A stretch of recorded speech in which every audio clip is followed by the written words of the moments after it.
Gracias, presidenta. Buenas tardes. Vengo a hacer esta proposición que dos instituciones del Estado mexicano apoyen a pueblos indígenas ahora que ellos han asumido los derechos humanos como propios. El convenio 169 de la Organización Internacional del Trabajo sobre pueblos indígenas y tribales en países independientes marcó un referente para atender la problemática indígena de una manera integral. Este convenio lo firmó el Estado mexicano en 1990.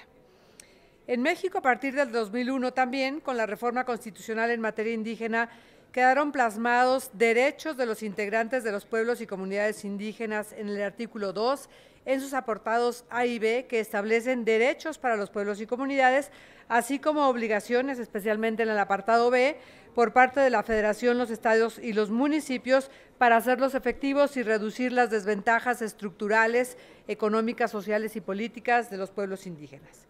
Como parte de los derechos reconocidos se encuentran decidir sus propias formas de convivencia y organización social, económica, política y cultural, aplicar sus propios sistemas normativos en la regulación y solución de sus conflictos internos, elegir de acuerdo con sus normas y procedimientos y prácticas tradicionales a las autoridades o representantes para el ejercicio de sus formas propias de gobierno interno, garantizando la participación de las mujeres en condiciones de equidad frente a los varones. Preservar y enriquecer sus lenguas, conocimientos y todos los elementos que construyan su cultura e identidad. Conservar y mejorar el hábitat y preservar la integridad de sus tierras y acceder plenamente a la jurisdicción del Estado, entre otros. La declaración, por otra parte, la Declaración sobre los Derechos de los Pueblos Indígenas, aprobada por la Asamblea General de la ONU el 13 de septiembre de 2007, es un documento que hace hincapié en que los pueblos indígenas puedan mantener y fortalecer sus propias instituciones, culturas y tradiciones, así como buscar el desarrollo de acuerdo a sus propias necesidades. Además, la declaración afirma en sus postulados que los pueblos indígenas han de ser libres de todo tipo de discriminación, en particular la fundada en su origen. Se establece el derecho de la autodeterminación, el respeto a los derechos humanos y las libertades fundamentales, así como el derecho a conservar y reforzar sus propias instituciones políticas, jurídicas, económicas, sociales y culturales, manteniendo a la vez sus derechos a participar plenamente en la vida política, económica y social del Estado en el que viven. Dice así: reconocen la urgente necesidad de respetar y promover los derechos intrínsecos de los pueblos indígenas que derivan de sus estructuras políticas y económicas y sociales, de sus culturas, de sus tradiciones espirituales, de su historia y de su filosofía, especialmente los derechos de sus tierras, territorios y recursos. Como observamos, existe todo un andamiaje jurídico nacional e internacional que protege los derechos humanos de los pueblos indígenas. Sin embargo, vemos que en ocasiones en la práctica estos derechos se ven vulnerables.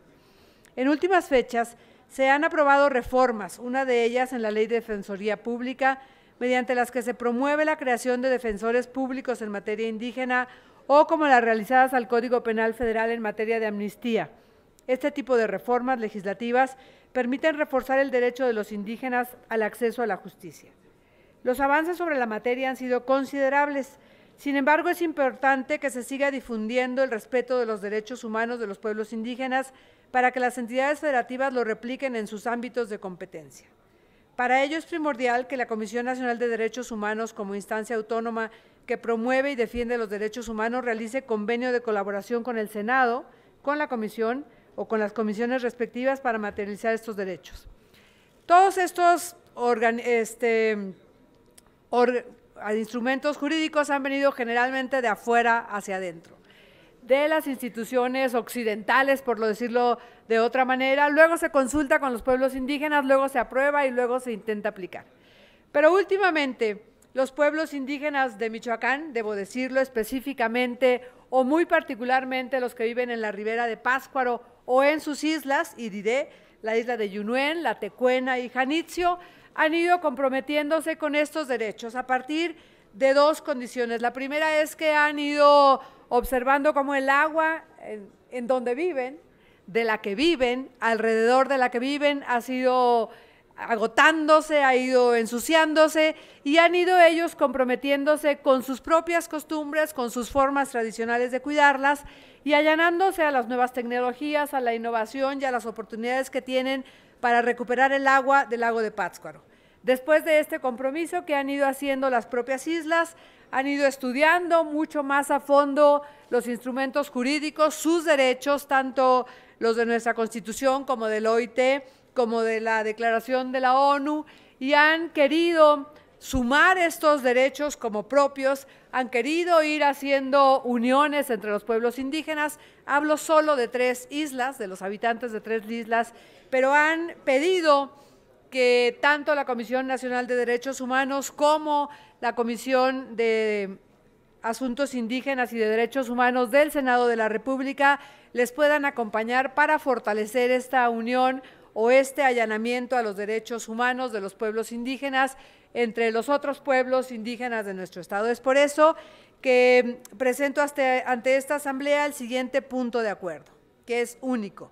La Comisión Permanente del Honorable Congreso de la Unión hace una atenta invitación a la Comisión Nacional de los Derechos Humanos a realizar con el Senado de la República un convenio de colaboración con la finalidad de promover, capacitar y difundir los derechos humanos de los pueblos y comunidades indígenas. La de la voz suscribe, pero soy la voz de estos pueblos indígenas que están haciendo suyos los derechos humanos y que puedan crecer, defenderse, tener sus propios órganos de justicia, pero también teniendo como base los derechos humanos. Es cuanto, señora presidenta. Gracias.